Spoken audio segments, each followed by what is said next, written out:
మీ నాయకులు ఎవరైతే ఉన్నారో వాళ్ళని ముందు మీరు తీసేయండి. ఇటువంటి అసభ్యకరమైన పదాలు వాడొద్దు. రశ్మి గారు ఏమన్నారు? ఇలాంటి ఎంత బాధ ఇలాంటి విషయాలు మనకు జరగకూడదు. ఒక సంస్కృత భాగంగా మన ప్రధానంగా మన ఆంధ్రప్రదేశ్ లో కానీ ఏ దేశంలో కానీ ఎటువంటి ఇబ్బందులు ఉండకూడదనే విషయం పైన రశ్మి గారు మాట్లాడారు.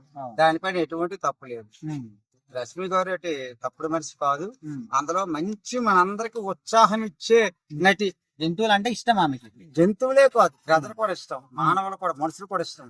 కాబట్టి వైసీపీ నాయకుని కోటే చెప్తాను నేను. దయచేసి జగన్మోహన్ రెడ్డి గురించి చెప్తాను. మీరు కొంతమంది ఎదవలు మీరు దగ్గర ఉన్నారు, వాళ్ళు తీసేయండి ముందు. వాళ్ళు తీసిస్తే ఇటువంటి పనికిరాని మాటలు ఎదవలు, కొంతమంది ఎదవలు, కొంతమంది ఎదవరాళ్ళు. ఎదవరాళ్ళు అంటే లేడీస్. కాబట్టి మీరు జగన్మోహన్ రెడ్డి గారికి మీకు ఒకటే విజ్ఞప్తి చెప్తాను.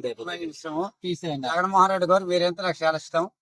కాబట్టి దయచేసి మీరు నా యందు దయించి, ప్రజలందు దయించి ఈ యదవ ముండా కొడుకులకి తీసేయండి ముందు. ఎందుకంటే కనుక నిజంగా చెప్తాను, ఈ రోజున జగన్మోహన్ రెడ్డికి ఈ రోజున ప్రధానమైన ఆధారం ఉంది. కాబట్టి మీరు దయచేసి వాళ్ళకి తీయకపోతే మీరు ఎంతకు కూడా పోతారు.